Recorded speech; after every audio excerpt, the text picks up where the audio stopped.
it was seen as a spiritual act of worship. And so this is most likely what Paul was reacting towards. And this is probably what was primarily in his mind when he said these harsh words towards those who have homosexual inclinations. He was thinking of this. Now, it is safe to assume that there were homosexuals back then that had exclusive relationships, but if you look in the history records, it's not mentioned hardly at all. And it certainly the public would have not been aware of it. It was mostly underground. And so what people thought of when they thought of homosexual back then in the day was these things I'm speaking of. The third thing that he would have thought of when he thought of the concept of homosexuality and men companions or whatnot was the history of the day. What would have been history in his time? What would have been in the history books in Paul's day, and when they were learning about history and what had happened in the past? And that is one particular Greek city-state that preceded Rome when Paul was walking around, that actually had a military that would systematically manufacture homosexuality. That if you were a male child, that was pretty much your destiny. It didn't matter who you would have naturally been attracted to.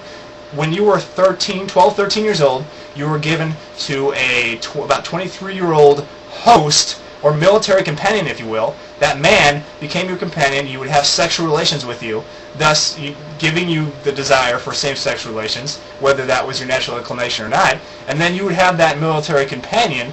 And what they found was that in that military that was all homosexual, they would find that the soldiers would fight more zealously and with more anger and more protection and more zeal, because they were fighting alongside their homosexual lovers, and therefore they had more spirit, more heart, more gusto to go fight and to kill the enemy.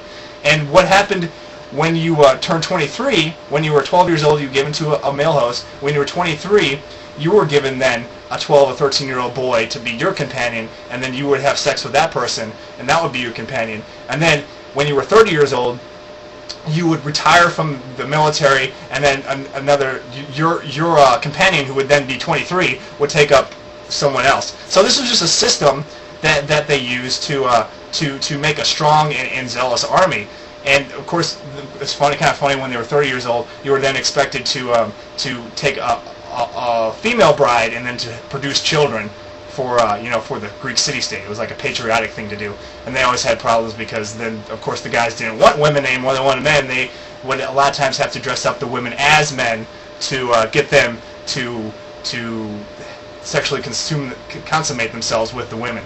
But anyway, that of course is another equation of homosexuality, which is obviously wrong. You should not manufacture sexual orientation. That's a violation. That's child molestation, for one thing. But it's not something you should force upon people. And so Paul was thinking about that. He was thinking about Roman citizens who had child male slaves as sexual slaves. He was thinking about these military system back in the day that forced you to be gay. And then he was thinking about the male temple prostitutes, which offended the Jewish people, which offended those who believed in the Abrahamic God more than anything else. So when we're considering the harsh condemnations of homosexuality in the Bible, we need to understand where it's coming from, and therefore we need to understand that homosexuality is not a mega sin. When the word abomination is used, that does not mean that it's exalted and that that homosexuals today need to be treated like they're horrible sinners, and that somebody who naturally has these inclinations when they're going through puberty and they have the inability to be attracted to someone of the opposite sex, they shouldn't have to read through these Bible scriptures and feel like they're some kind of evil beings, that they're some kind of human garbage, a mistake or whatnot, And that's what I want to challenge everybody to do. So, in ending, I want to challenge Christians, and I want to talk about attitudes in the heart. I want to say, if you're a Christian, if you feel a sickening in the stomach when you think about homosexuality, or you have that feeling in your stomach when you're around a homosexual person, it doesn't matter whether you believe it's a sin or not. I'm not even going to comment on that in this video. Either way, if you have that feeling in your gut That's homophobia, my friend. That's homophobia. That's sin. That's something you need to repent of. That's something I used to have.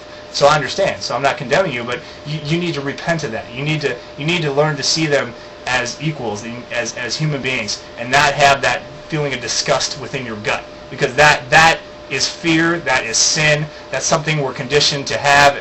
Most of us who are brought up Christian, something we need to get rid of.